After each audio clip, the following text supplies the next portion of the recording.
Hi friends, எல்லாருக்கும் வணக்கம். இன்றைக்கி ரொம்ப சிம்பிளான டிசைன் தான் ஈஸியாக நம்ம வந்து கற்றுக்க போகிறோம். வீடியோக்குள்ளே போகிறதுக்கு முன்னாடி நம்ம சேனலை சப்ஸ்கிரைப் பண்ணாதவங்க சப்ஸ்கிரைப் பண்ணிவிட்டு பாருங்கள். இந்த டிசைனுக்கு தேவையான பொருட்கள் என்னென்னு பார்த்தீங்கன்னா, தெர்மாக்கோல் கண்டிப்பாக நம்மளுக்கு தேவைப்படும், பார்டர் தேவைப்படும், கேன்வாஸ் தேவைப்படும். இப்போ நம்ம இந்த ப்ளவுஸோட அளவுகள் பார்த்துடலாம். கீழே தச்சு படிமான தையல் போட 1.5 இன்ச் எடுத்திருக்கோம். ப்ளவுஸோட முழு உயரம் 14 இன்ச்சு. ஷோல்டர் இணைக்கிறதோடு சேர்த்து நம்ம 14.5 இன்ச் எடுத்துக்கலாம். கழுத்து அகலம் நம்ம கட்டிங் அளவு 2.25 இன்ச் எடுத்திருக்கோம். ஷோல்டர் கட்டிங் அளவு 3.5 இன்ச் எடுத்திருக்கோம். இந்த ப்ளவுஸோட சைஸ் பார்த்தீங்கன்னா 36 இன்ச்சு. அதனால ஆம்கோல் அளவு நம்ம 5.5 இன்ச் எடுத்திருக்கோம். நம்மளுக்கு பின்கழுத்தோட ரெடி அளவு பார்த்திங்கன்னா 8.5 இன்ச் வருது. இதை இப்போ நம்ம தனியாக எடுத்து வச்சிடலாம். ஏன்னா நெக் ஷேப் வந்து நம்ம கேன்வாஸில் தான் வரைஞ்சி கட் பண்ண போகிறோம். லைனிங் கிளாத்தில் வரையக்கூடாது. கேன்வாஸ் பாருங்கள், இந்த மாதிரி நம்ம வந்து 2ஆக மடித்து எடுத்துக்கலாம். நம்ம ப்ளவுஸ் ஹைட்டுக்கு வந்து எப்படி குறித்தோமோ அதே மாதிரி குறிச்சிக்கலாம். கீழே பார்த்திங்கன்னா 1.5 இன்ச்சு எடுத்துட்டு அதுக்கு மேலே நம்ம 14.5 இன்ச்சு ஹைட் எடுத்திருந்தோம்ல, அந்த ஹைட்டை அப்படியே நம்ம வந்து எடுத்துக்கலாம். மடிப்பு பகுதியிலேருந்து கரெக்டாக ஒரு 1/2 இன்ச்சு டிஸ்டன்ஸில் ஒரு லைன் வந்து நம்ம போட்டுக்கலாம். ஏன்னா 2 சைடுமே ஸ்கேலப் தான் நம்ம வந்து கட் பண்ண போகிறோம். தனித்தனி பீஸாக இருந்தது அப்படின்னா வரைஞ்சி கட் பண்ணும் பொழுது ஒரு பேப்பர் இன்னொரு பேப்பரை வந்து நழுவிக்கிட்டே இருக்கும். அதனால மடிப்பு பகுதியிலேருந்து நம்ம வரைஞ்சி கட் பண்ணோம்னா நம்மளுக்கு ரொம்பவே ஈஸியாக இருக்கும். இப்போ பார்த்திங்கன்னா ஒரு 3/4 இன்ச் அந்த டிஸ்டன்ஸில் இன்னொரு லைன் வந்து நம்ம போட்டுக்க போகிறோம். ஃபஸ்ட்டு எடுத்ததுமே மடிப்பு பகுதியிலேருந்து 1/2 இன்ச்சு டிஸ்டன்ஸில் ஒரு லைன் போட்டிருந்தோம். அதுக்கப்புறமா ஒரு 3/4 இன்ச்சு டிஸ்டன்ஸில் இன்னொரு லைன் வந்து நம்ம போட்டுக்கலாம். இந்த 3/4 இன்ச்சு டிஸ்டன்ஸில் தான் நம்ம வந்து டிசைன் வந்து வரைய போகிறோம். அதாவது 2 சைடுமே நம்ம ஸ்கேலப் வரைஞ்சிட்டு சென்ட்ரு பகுதியில் பார்டரை யூஸ் பண்ணி நம்ம தைக்க போகிறோம். வித்து ப்ளவுஸ்லேயே பார்த்திங்கன்னா 1 சைடு நம்மளுக்கு பார்டர் இருந்ததா, அந்த பார்டரை யூஸ் பண்ணி தான் நம்ம வந்து வரைய போகிறோம். இப்போ பின்கழுத்து உயரம் நம்மளுக்கு 8.5 இன்ச்சு வருது. அது கூட எக்ஸ்டெண்ட் பண்ணி 1 இன்ச்சு நான் கூடுதலாக குறிச்சிருக்கேன். அதாவது 9.5 இன்ச்சு ஹைட்டில் வந்து நம்ம மார்க் பண்ணிக்கலாம். இப்போ மேலே இருந்து 9.5 இன்ச்சு ஹைட்டில் பார்த்திங்கன்னா நம்ம பாதியாக நம்ம வந்து பிரிச்சுக்கலாம். ஃபஸ்ட்டு ஒரு 3.5 இன்ச்சில் மார்க் பண்ணிக்கலாம். அடுத்ததாக ஒரு 3.5 இன்ச்லேயுமே நம்ம வந்து மார்க் பண்ணிக்கலாம். இப்படி வந்து கொஞ்சம் மார்க் பண்ணிவிட்டு அதுக்கப்புறமா நம்ம அந்த ஷேப் போட்டோம்னா நம்மளுக்கு ஒரே அளவாக சேமாக கிடைக்கும். அதனால தான் இந்த மாதிரி நம்ம வந்து மார்க் பண்ணிக்கணும். இப்போ பாருங்கள், நம்ம வந்து அழகாக டிசைன் வந்து வரைஞ்சிடலாம். இப்போ 3.5 இன்ச்சோட சென்ட்ரு பகுதி பார்த்திங்கன்னா நம்மளுக்கு எவ்வளோ வரும்? 1.25 இன்ச் வரும். 3.5 இன்ச்சோட சென்ட்ரு பகுதி 1.25 இன்ச். அதையும் நம்ம இந்த மாதிரி மார்க் பண்ணிக்கலாம். அப்போ தான் நம்மளுக்கு ஷேப் போடுறதுக்கு ரொம்பவே ஈஸியாக இருக்கும். இது வந்து கொஞ்சம் ஹைட்டாக போடுறனால நம்ம ஸ்கேலை யூஸ் பண்ணி வரைய முடியாது. அதனால நம்ம இந்த மாதிரி மெஷர்மெண்ட் எடுத்துட்டால் அதில் பாதி அளவு எவ்வளவுங்கிறத நோட் பண்ணிக்கிட்டால் அதுக்கப்புறமா வரைஞ்சாதான் நம்மளுக்கு வந்து ஒரே அளவாக சேமாக கிடைக்கும். இப்போ பாருங்கள், நம்ம வந்து இந்த மாதிரி வந்து ஒரு லைன் வந்து நம்ம போட்டுக்கலாம். ஆல்ரெடி வந்து மெஷர்மெண்ட் எடுத்து மார்க் பண்ணி வச்சுருந்தோம். அதுக்கு நேராகவே இந்த மாதிரி நம்ம டிசைன் வந்து வரைஞ்சிக்கலாம். ரொம்ப ஈஸியான மெத்தடு தான். கண்டிப்பாக நீங்கள் ஒரு பேப்பரில் ட்ரை பண்ணி பார்த்துட்டு அதுக்கப்புறமா கூட கேன்வாஸில் வரைஞ்சி பாருங்கள். ஈஸியாகவே வரைய முடியும். எடுத்ததுமே கேன்வாஸில் வரைய வேணாம். வரைஞ்சி பார்க்கும் பொழுது கண்டிப்பாக ஈஸியாகவே உங்களால் கற்றுக்க முடியும். புதுசாக பழகுறவங்க 1 தடக்க 2 தடக்க நீங்கள் வரைஞ்சி பார்த்து ட்ரை பண்ணிவிட்டு அதுக்கப்புறமா கேன்வாஸில் வரைஞ்சி பாருங்கள். ஆல்ரெடி தைக்க தெரியும் அப்படின்னு நினைக்கிறவங்க நீங்கள் வந்து கேன்வாஸ்லேயே டைரெக்டாக நீங்கள் வரைஞ்சி கட் பண்ணிக்கலாம். இப்போ பாருங்கள், நம்ம வந்து ரொம்பவே அழகாக சூப்பராகவே வரைஞ்சி முடிச்சிட்டோம்.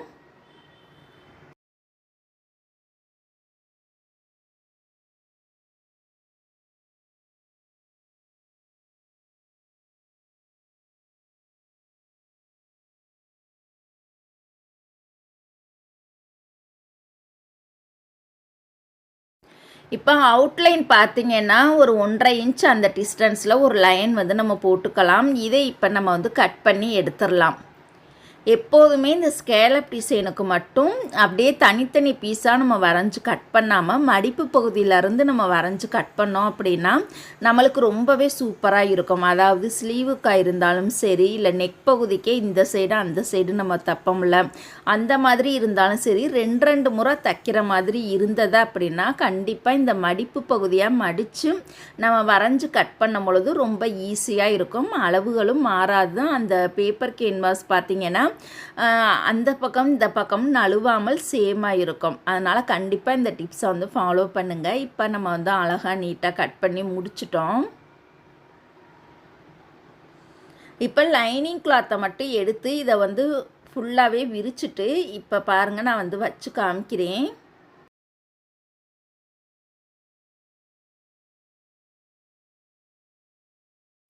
இந்த மாதிரி தான் நம்மளுக்கு வரும். இப்போ எப்படி ஈஸியாக தைக்கிறதுன்னு பார்க்கலாம். இப்போ மெயின் கிளாத்தை நம்ம தனியாக எடுத்து வச்சிடலாம். லைனிங் கிளாத்தை பாருங்கள் இந்த மாதிரி விரித்து வச்சுட்டு நம்ம கழுத்தகலம் ஆல்ரெடி நம்ம கட் பண்ணியிருக்கோம். அந்த இடத்துல தான் கரெக்டாக சேமாக வச்சு தைக்கணும். அதுக்கு முன்னாடி கேன்வாஸை இந்த மாதிரி 2ஆக மடிச்சுட்டு சென்ட்ரு பகுதியை இந்த மாதிரி நம்ம கட் பண்ணி எடுத்துக்கலாம்.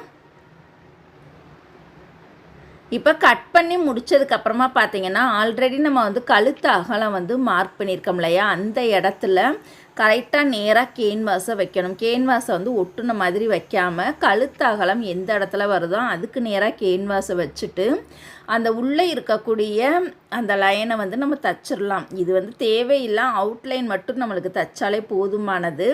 உள்ளே இருக்கக்கூடிய லைனை வந்து இது போல் பாருங்கள் நம்ம வந்து அழகாக தச்சு ரெடி பண்ணிக்கலாம்.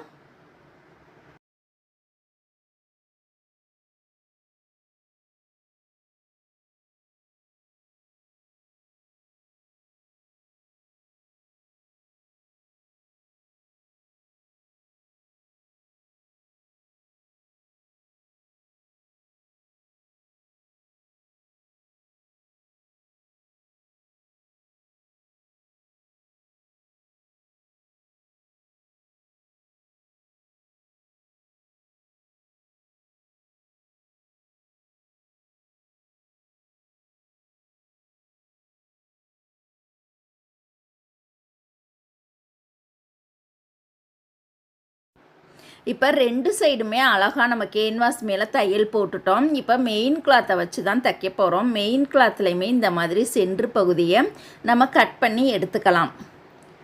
இந்த துணியோட நல்ல பக்கத்தில் தான் நம்ம லைனிங் கிளாத்தை கரெக்டாக நம்ம வந்து சென்ட்ரு பண்ணி வச்சுக்கணும். 2 துணியுமே சரிசமமாக சேமாக வச்சுக்கணும். அதாவது லைனிங் கிளாத்தும் மெயின் கிளாத்தும் சேமாக வச்சதுக்கப்புறமா உள்ளே இருக்கக்கூடிய லைனில் தான் இப்போ நம்ம வந்து தையல் போட போகிறோம். உள்ளே இருக்கக்கூடிய அந்த முன்னாடி போட்ட தையல் மேலேயே நம்ம வந்து அழகாக தையல் போட்டு ரெடி பண்ணிக்கலாம்.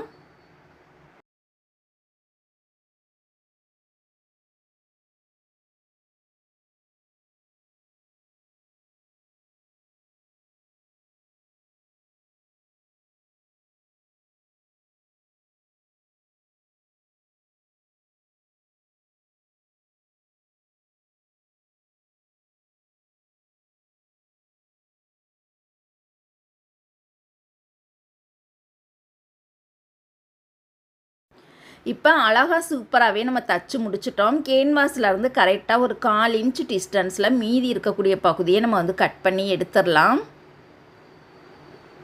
கண்டிப்பாக இந்த டிசைனுக்கெல்லாம் நம்மளுக்கு அமௌண்ட் வந்து கூடுதலாக தான் வரும். ஏன்னா அந்தளவுக்கு வேலையுமே நம்மளுக்கு அதிகமாக இருக்கும். இதே மாதிரியே அந்த சைடுமே பாருங்கள், நம்ம வந்து 2 துணியுமே சேர்த்து வச்சுட்டு உள்ளே இருக்கக்கூடிய அந்த ஃபஸ்ட்டு லைன்லையே நம்ம வந்து தையல் போட்டுக்கலாம்.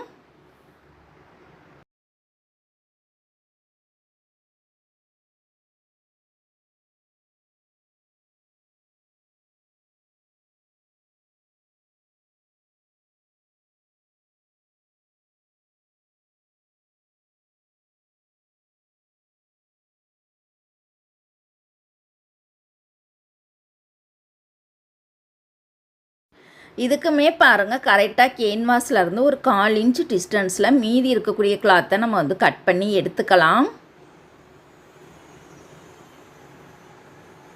நான் முன்னாடியே சொன்ன மாதிரி தான் கேன்வாஸ் வந்து லூஸில் வாங்கக்கூடாது. ஒரு பாக்கெட்டாக வாங்கிக்கங்க. ஒரு பாக்கெட்டில் பார்த்தீங்கன்னா நம்மளுக்கு 10 மீட்டர் வரைக்கும் கிடைக்கும். கேன்வாஸ்லேயே 2 ஐட்டம் இருக்குது. தரமான இதுலேயும் இருக்குது, கொஞ்சம் மட்டமான தரத்துலேயும் இருக்குது. நம்ம எப்போதுமே தரமானதில் தான் பார்த்து வாங்கணும். அப்போ தான் நம்மளுக்கு கற்றுக்கிறதுக்கு ரொம்ப ஈஸியாக இருக்கும். அதை ஃபினிஷிங்காக கொடுக்கணும் அப்படின்னாலுமே அந்த கேன்வாஸ் நல்லா தரமாக இருந்தால் தான் அதை ஃபினிஷிங்காக கூட நம்ம மக்களுக்கு வந்து கொடுக்க முடியும். அதனால் எல்லா பொருட்களுமே தரமாக இருக்கிற மாதிரியே பார்த்து வாங்கணும். மட்டமான பொருளை நம்ம வந்து டெய்லரிங்கில் யூஸ் பண்ணக்கூடாது. இதே இப்போ வந்து நம்ம நல்ல பக்கமாக திருப்பிக்கலாம். நல்ல பக்கமாக திருப்பிட்டு அந்த கார்னர் பகுதியிலெல்லாம் அழகாக ஷேப் வந்து நம்ம எடுத்து விட்டுறலாம். அழகாக நீட்டாக ஷேப் எடுத்து விட்டதுக்கப்புறமா படிமான தையல் போட்டுக்கலாம். ஒருவேளை இன்னொரு மெத்தடு கூட நம்ம வந்து ஃபாலோ பண்ணலாம். நல்ல பக்கமாக திருப்பிட்டு ஷேப்லாம் எடுத்ததுக்கப்புறமா அழகாக நீட்டாக நம்ம வந்து அயன் பண்ணிவிட்டு அதுக்கப்புறமா கூட நம்ம படிமான தையல் போட்டுக்கலாம். எப்படி வேண்டுமானாலும் போட்டுக்கலாம். நம்மளுடைய கற்பனை திறனை பொறுத்து இருக்குது. அதே சமயம் ஃபினிஷிங்லாம் அழகாக நீட்டாக இருந்துச்சு அப்படின்னா தையல் போட்டுட்டு கூட நம்ம அயன் பண்ணிக்கலாம். எப்படி மெத்தடு வேண்டுமானாலும் யூஸ் பண்ணிக்கலாம். எந்த மெத்தடும் உங்களுக்கு கற்றுக்கிறதுக்கு ஈஸியாக இருக்குதோ அதே சேம் மெத்தடையே நீங்கள் வந்து ஃபாலோ பண்ணிக்கலாம். இப்போ பாருங்கள், நம்ம வந்து அழகாக நீட்டாக படிமான தையல் போட்டு முடிச்சிட்டோம். இந்த துணி பார்த்திங்கன்னா டபுள் கலரில் இருக்கனால நம்ம வந்து ரோஸ் கலர் நூல் தான் எடுத்திருக்கோம். இப்போ பாருங்கள், அழகாக நீட்டாக நூல் பிசுறு எல்லாத்தையுமே கையோட கட் பண்ணி எடுத்துடலாம். இப்போ இந்த சைடு தைச்ச மாதிரி தான் அந்த சைடு நம்ம தைச்சி ரெடி பண்ண போகிறோம்.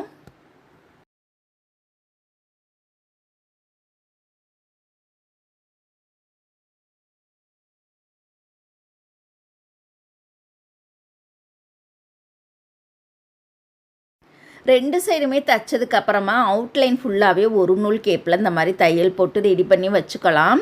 இப்போ சென்டரில் பார்த்தீங்கன்னா பார்டர் யூஸ் பண்ணி தான் தைக்க போகிறோம். பார்டரில் பார்த்தீங்கன்னா நம்மளுக்கு உள்ள ஒரு கலர் வெளியில் ஒரு கலராக இருக்குது.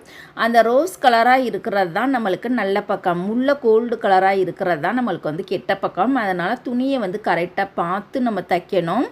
இப்போ பாருங்கள், 2 பீஸையுமே இந்த மாதிரி நம்ம வந்து ஜாயின் பண்ணிக்கலாம். பார்டரை எப்போதுமே நம்ம ஸ்லீவுக்கே வைக்காமல் இந்த மாதிரி பார்டரை யூஸ் பண்ணி நெக் டிசைன்லாம் தைக்கும் போது ரொம்ப அழகாக சூப்பராகவே இருக்கும்.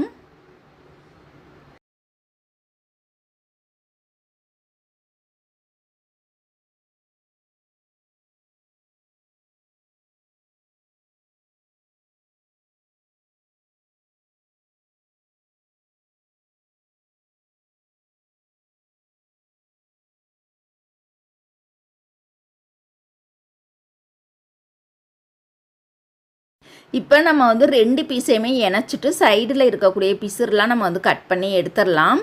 இப்போ இந்த பார்டருக்கு மேலே பார்த்தீங்கன்னா நம்ம தெர்மாக்கோல் பால்ஸை யூஸ் பண்ணி தான் நம்ம வந்து ஒரு டிசைன் உருவாக்க போகிறோம். நம்ம வந்து தெர்மாக்கோல் பால்ஸும் எடுத்துக்கலாம். அப்படி இல்லாட்டினா பீட்ஸ் பஞ்சிங் மிஷினுக்கு யூஸ் பண்ணக்கூடிய அந்த பாசியும் எடுத்துக்கலாம். பீட்ஸ் பஞ்சிங் மிஷினுக்கு யூஸ் பண்ணக்கூடிய அந்த பாசியில் பார்த்தீங்கன்னா ஹோல் இருக்காது. அதனால நம்ம தெர்மாக்கோல் பால்ஸ் பயன்படுத்தி தைக்கக்கூடிய டிசைன் எல்லாத்துக்குமே இந்த மாதிரி பீட்ஸை பயன்படுத்தி தைச்சோம்னா நம்மளுக்கு ஒரே அளவாக சேமாக இருக்கும். அதே சமயம் பார்த்தீங்கன்னா வேலையும் ஈஸியாக முடியும். இதே நம்ம தெர்மாக்கோல் பால்ஸ் அந்த பாக்கெட் யூஸ் பண்ணோம் அப்படின்னா அந்த பாக்கெட்டில் பார்த்தீங்கன்னா எல்லா சைஸ்லேயுமே இருக்கும். அதை நம்ம ஒவ்வொரு சைஸாக பார்த்து பிறக்கி எடுக்கிறவங்களாட்டியும் அதுலேயும் கண்டிப்பாக டைம் போயிடும். பிறக்கி எடுக்கும் பொழுது பார்த்தீங்கன்னா லேசாக நம்மளுடைய மூச்சு காற்று பட்டால் கூட அது வந்து பறந்துட்டு போயிடும். ஃபேன் காற்று, அப்புறம் வெளியிலேருந்து எக்ஸ்ட்ரா காற்று இந்த மாதிரிலாம் வந்துச்சுன்னா தெர்மாக்கோல் பால்ஸ் பார்த்திங்கன்னா பறந்துக்கிட்டு போயிடும். அதனால ரொம்ப பெஸ்ட்டானது எதுன்னு பார்த்தீங்கன்னா இந்த பீட்ஸ் தான் நல்லாயிருக்கும். கண்டிப்பாக நீங்கள் ட்ரை பண்ணுங்கள். தெர்மாக்கோல் பால்ஸ் வாங்கலாம், அதுவும் பெஸ்ட்டாக தான் இருக்கும். ஆனால் நான் சொன்ன இந்த சின்ன சின்ன டிப்ஸ் எல்லாம் நம்ம ஃபாலோ பண்ணோம்னா ஈஸியாகவும் தைக்க முடியும். ஒரு சைஸ் மாறிட்டாலுமே கூட அந்த நெக் பார்க்கும் பொழுது நம்மளுக்கு நல்லா இருக்காது. அதனால் ஒரே அளவாக சேமாக இருக்கிற மாதிரி நம்ம பார்த்துக்கணும். இப்போ இந்த துணியோட சென்ட்ரு பகுதியில் இந்த பீட்ஸை வச்சுட்டு இந்த பீடை வச்சுட்டு அழகாக டைட்டாக வந்து சுற்றிட்டு இந்த மாதிரி நம்ம வந்து ரெடி பண்ணிக்கணும். அதாவது துணியோட கெட்ட பக்கத்தில் சென்ட்ரு பகுதியில் பார்த்திங்கன்னா இந்த பீடை வச்சுட்டு நல்லா டைட்டாக முறுக்கிட்டு அதில் பார்த்திங்கன்னா ஒரு 4-5 முறை நூலை சுற்றி விட்டுட்டு பூ கட்டுற மாதிரி நம்ம டபுள் நாட் வந்து போட்டுக்கணும்.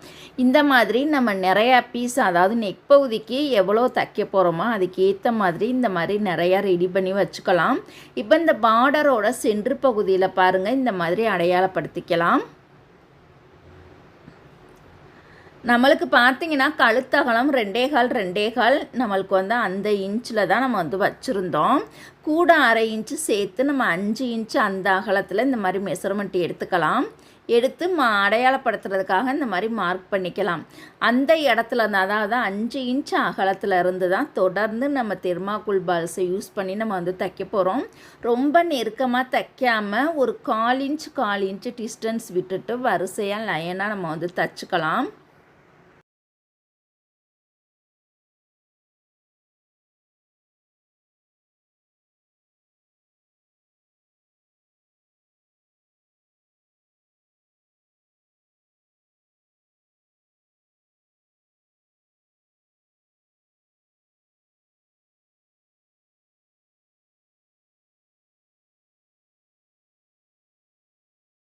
இப்போ பாருங்கள், நம்ம வந்து அழகாக தெர்மாக்கோல் பால்ஸை பயன்படுத்தி தைச்சிட்டோம். பிசுறு பகுதியில் இந்த ஓரத்தில் ஒரு தையல் வந்து சேஃப்டிக்காக நம்ம வந்து போட்டுக்கலாம். இப்போ இதுக்கு மேலே பார்த்தீங்கன்னா நம்ம வந்து லைனிங் கிளாத்தை அட்டாச் பண்ணி தைக்க போகிறோம். இப்போ பாருங்கள், லைனிங் கிளாத்தை அப்படியே வச்சுட்டு இதை இப்போ பின்பக்கமாக திருப்பிட்டு முன்னாடி போட்ட தையல் மேலேயே அழகாக நீட்டாக நம்ம வந்து பொறுமையாக போட்டுக்கலாம்.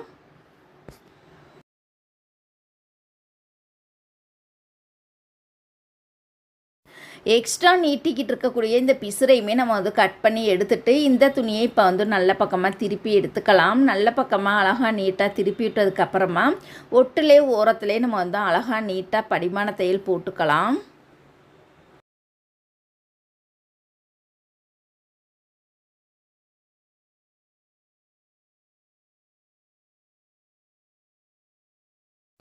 இப்போ பாருங்கள், நம்மளுக்கு வந்து தைச்சதுக்கப்புறமா ரொம்பவே சூப்பராக இருக்குது. சைடில் இருக்கக்கூடிய எக்ஸ்ட்ரா கிளாத்தெல்லாம் நம்ம வந்து கட் பண்ணி எடுத்துடலாம்.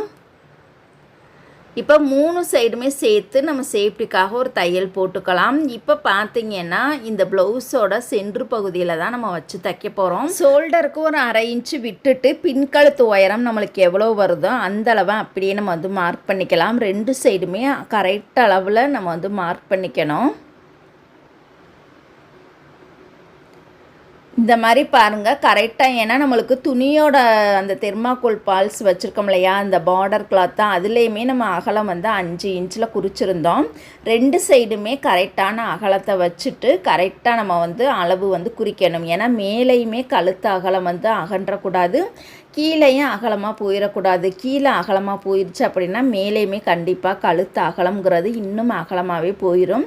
அதனால நம்மளுக்கு அளவுகள் வந்து ரொம்ப ரொம்ப முக்கியம். அளவு இல்லாமல் ஏனோ தானன்னு இந்த துணியை அந்த துணியை சேர்த்து நம்மளாம் இணைச்சிடக்கூடாது. அளவுகள் நம்மளுக்கு ரொம்ப ரொம்ப முக்கியம். அந்த அளவுப்படி இணைச்சி தச்சு நம்ம உடம்புல போட்டால் தான் நம்மளுக்கு அந்த அளவு நம்மளுக்கு பக்காவாக ரொம்பவே சூப்பராக இருக்கும். அதனால் அளவுகள் ரொம்ப ரொம்ப முக்கியம். டிசைன் மட்டும் தைச்சா பத்தாது, நம்மளுக்கு மெஷர்மெண்ட்டும் ரொம்ப ரொம்ப முக்கியம். அதை மட்டும் கரெக்டாக ஃபாலோ பண்ணிக்கங்க. இப்போ ஒன் சைடு தைச்ச மாதிரியே இன்னொரு சைடுமே பாருங்கள், 2 துணியுமே சேர்த்து வச்சு நம்ம இணைச்சிக்கலாம். ஆரம்பிக்கும் போது நல்லா ஸ்ட்ராங்காக கெட்டி தையல் போட்டுக்கலாம். அதே சமயம் நூல் வந்து கரெக்டாக மேட்சாக இருக்கணும். தையலோட சைஸ் பார்த்திங்கன்னா நல்லா பொடி தையலில் இருக்கணும். பெரிய சைஸ் தையல் வைக்கக்கூடாது. எப்போதுமே டிசைன் ப்ளவுஸுக்கு தையலோட சைஸ் பொடி தையலாக இருக்கணும். இந்த மாதிரி சின்ன சின்ன விஷயத்தை நம்ம ஃபாலோ பண்ணாலே போதும், ரொம்பவே ஈஸியாக நம்மளால் கற்றுக்க முடியும். இப்போ கீழே இருக்கக்கூடிய எக்ஸ்ட்ரா கிளாத்தை நம்ம வந்து கட் பண்ணி எடுத்துக்கலாம். அதுக்கப்புறமா பாருங்கள், நம்ம வந்து கீழே பட்டியெல்லாம் மடித்து தைக்க போகிறோம். இப்போ உள்ளே இருக்கக்கூடிய கிளாத் பார்த்திங்கன்னா நம்மளுக்கு ரொம்பவே கூடுதலாக இருக்குது. இவ்வளோ கூடுதல் நம்மளுக்கு தேவைப்படாதான், அதனால கொஞ்சம் போல் கட் பண்ணி விட்டுட்டு பிசுறு தெரியாமல் இருக்கிறதுக்காக ஒரு தையல் வந்து நேராக நம்ம போட்டுக்கலாம். அதே மாதிரி தான் இந்த சைடுமே நேராக ஒரு தையல் வந்து நம்ம போட்டுக்கலாம்.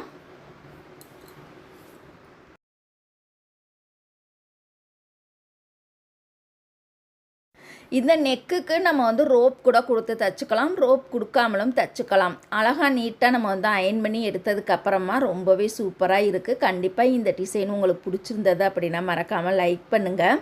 இப்போ ஃப்ரண்ட் நெக் டிசைன் வந்து பார்க்கலாம். இந்த ப்ளவுஸ் பார்த்திங்கன்னா கஸ்டமர் ப்ளவுஸ் தான். நம்ம கழுத்து அகலம் 2.25 தான் எடுத்திருக்கோம், 2.5 இன்ச்லாம் எடுக்கலை. உயரம் பார்த்திங்கன்னா 7 இன்ச் ஹைட் எடுத்து இந்த மாதிரி ஒரு பாக்ஸ் வந்து நம்ம வந்து போட்டுக்கலாம். இப்போ இந்த இடத்துல நம்ம சின் சிம்பிளான ஒரு ஸ்கேலப் யூஸ் பண்ணி தான் தைக்க போகிறோம். கண்டிப்பாக நீங்கள் வந்து ட்ரை பண்ணி பாருங்கள். எப்போதும் போட்டால் அதே ரவுண்டு நெக்கே போட்டால் சிலருக்கு வந்து அது வந்து ரொம்ப போர் அடிக்கிற மாதிரி இருக்கும். அதனால் டிஃப்ரெண்ட்டான நெக் ஷேப் ஃப்ரண்ட்டில் கொடுத்து போடுவாங்க. அவங்களுக்கு கொஞ்சம் ஆர்வமாக சேரீ கட்டுறதுக்கு ரொம்பவே ஆசைப்படுவாங்க. அதனால் கண்டிப்பாக ஃப்ரண்ட்டில் ரவுண்டு நெக்கே தவிர்த்துட்டு இந்த மாதிரி சிம்பிளான டிசைனில் வேறு நெக் ஷேப் யூஸ் பண்ணும் பொழுது ரொம்பவே சூப்பராக இருக்கும். கண்டிப்பாக ட்ரை பண்ணுங்கள். இந்த கஸ்டமர் அகலம் வேண்டாம் அப்படின்னு சொல்லிட்டனால நம்ம அகலத்தை கம்மி பண்ணி தான் அந்த ஷேப் வந்து வரைய போகிறோம். நார்மல் அளவில் வேணும் அப்படின்னா இன்னும் கொஞ்சம் நல்லா அகலமாக நம்ம வந்து போட்டிருக்கலாம். அகலம் கம்மியாக கேட்டனால அகலத்தை வந்து அதிகமாக கொண்டுட்டு போகாமல் கம்மியாக அந்த பாக்ஸுக்குள்ளேயே தான் நான் வந்து வரைஞ்சிருக்கேன். இந்த நெக் ஷேப் பார்த்திங்கன்னா நல்லா வந்து ஒரு 7.5 இன்ச்சு 8 இன்ச்சு ஹைட்லலாம் வச்சு நல்லா அகலமாக போட்டோம் அப்படின்னா ரொம்ப சூப்பராக அழகாகவே இருக்கும். இதை இப்போ நம்ம வந்து கட் பண்ணி எடுத்துக்கலாம்.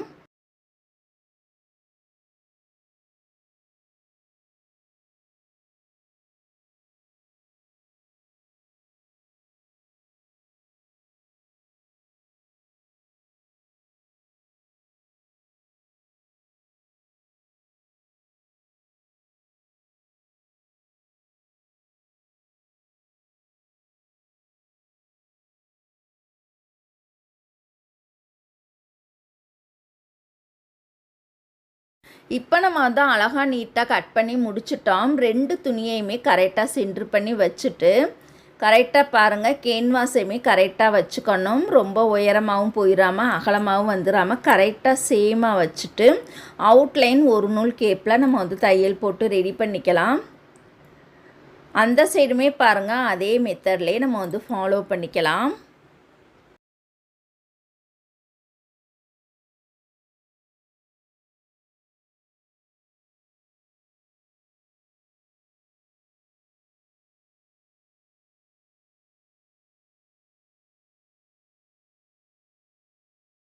இப்போ துணியோட நல்ல பக்கத்தில் இந்த லைனிங் கிளாத்தை வச்சு தான் நம்ம வந்து தைக்க போகிறோம். அதாவது உள்ளே இருக்கக்கூடிய லைனில் ஒரு நூல் கேப்பில் கேன்வாஸ் மேலே நம்ம தையல் போட்டுக்கலாம்.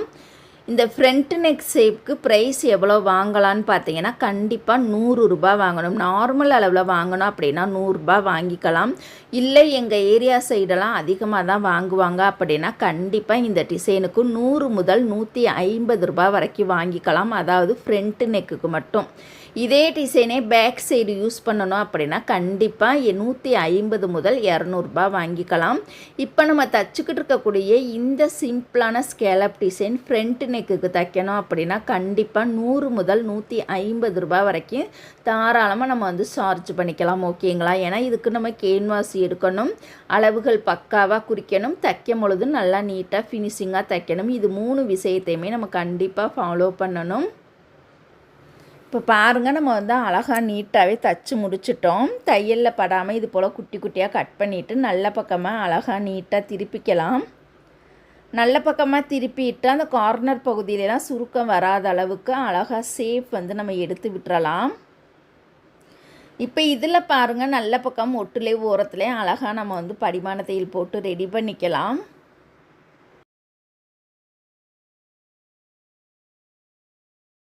இந்த டிசைனை அழகாக நீட்டாக நம்ம வந்து தச்சு முடிச்சிட்டோம். அழகாக நீட்டாக நம்ம வந்து அயர்ன் பண்ணிக்கலாம். இந்த டிசைன் உங்களுக்கு பிடிச்சிருந்தது அப்படின்னா மறக்காமல் எல்லாருமே லைக் பண்ணுங்கள். தேங்க்யூ.